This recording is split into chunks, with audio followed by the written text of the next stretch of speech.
Welcome to the Baseface Network.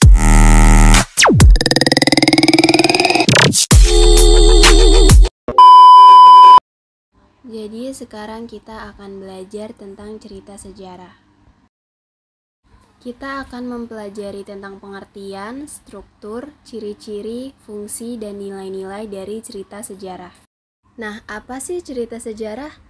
Cerita sejarah adalah cerita yang di dalamnya menjelaskan dan menceritakan tentang fakta kejadian masa lalu yang menjadi asal muasal atau latar belakang terjadinya sesuatu yang memiliki nilai kesejarahan, bisa bersifat naratif atau deskriptif. Cerita sejarah termasuk dalam teks naratif jika disajikan dengan menggunakan urutan peristiwa dan urutan waktu. Apa sih perbedaan teks sejarah dan cerita sejarah? Yang pertama itu, untuk teks sejarah biasanya dituntut untuk menyajikan hal-hal faktual yang benar-benar ada dan pernah terjadi. Sejarawan wajib untuk menyampaikan sesuatu sebagaimana adanya, sesuai dengan realita, tidak boleh direka atau ditambah-tambahkan. Hubungan antar fakta satu dengan yang lainnya perlu direkonstruksi, setidaknya melibatkan topografis atau kronologinya. Nah, kalau untuk cerita sejarah, bebas untuk menggambarkan sesuatu yang tidak pernah ada. Penulis bebas sepenuhnya dalam menciptakan sesuatu dengan imajinasinya mengenai apa, kapan, siapa, dan di mananya. Namun, tetap memiliki keterkaitan dengan situasi atau tokoh sejarah. Imajinasi dan kemampuan mencipta pengaranglah yang mewujudkan cerita sebagai suatu koherensi yang memiliki hubungan dengan situasi sejarah. Struktur dari cerita sejarah itu ada 6. Yang pertama, pengenalan situasi cerita. Yang kedua, pengungkapan peristiwa. Yang ketiga, konflik. Yang keempat, puncak konflik. Yang kelima, penyelesaian. Dan yang keenam, koda. Ciri-cirinya apa sih? Nah, ciri-ciri dari cerita sejarah yang pertama itu disajikan secara kronologis berdasarkan urutan kejadian atau urutan peristiwa di masa lampau.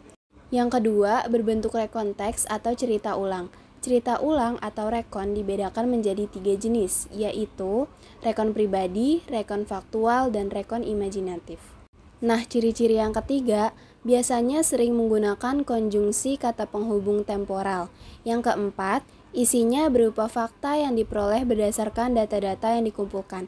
Nah, yang terakhir, struktur teksnya orientasi, urutan peristiwa, reorientasi. Kemudian kita bahas fungsi dari cerita sejarah. Yang pertama, ada fungsi rekreatif, memberikan rasa gembira dan rasa senang kepada pembaca. Yang kedua, fungsi inspiratif, memberikan inspirasi, imajinasi, dan kreativitas untuk keberlangsungannya hidup berbangsa dan bernegara untuk lebih baik lagi.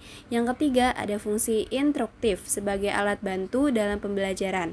Yang keempat, fungsi edukatif dapat dijadikan petunjuk dan pelajaran kehidupan bagi manusia dalam berperilaku.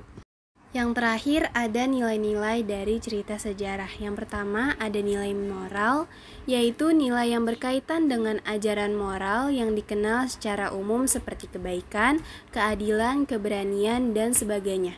Yang kedua, nilai sosial, yaitu nilai yang berkaitan dengan hubungan antar manusia seperti kepedulian, simpati, dan sebagainya. Yang ketiga, nilai budaya, nilai yang berkaitan dengan peradaban dan kebudayaan tertentu seperti nilai budaya suatu masyarakat untuk bekerja keras. Nah, yang terakhir ada nilai religi, nilai yang berkaitan dengan ajaran agama tertentu seperti berdoa ritual keagamaan.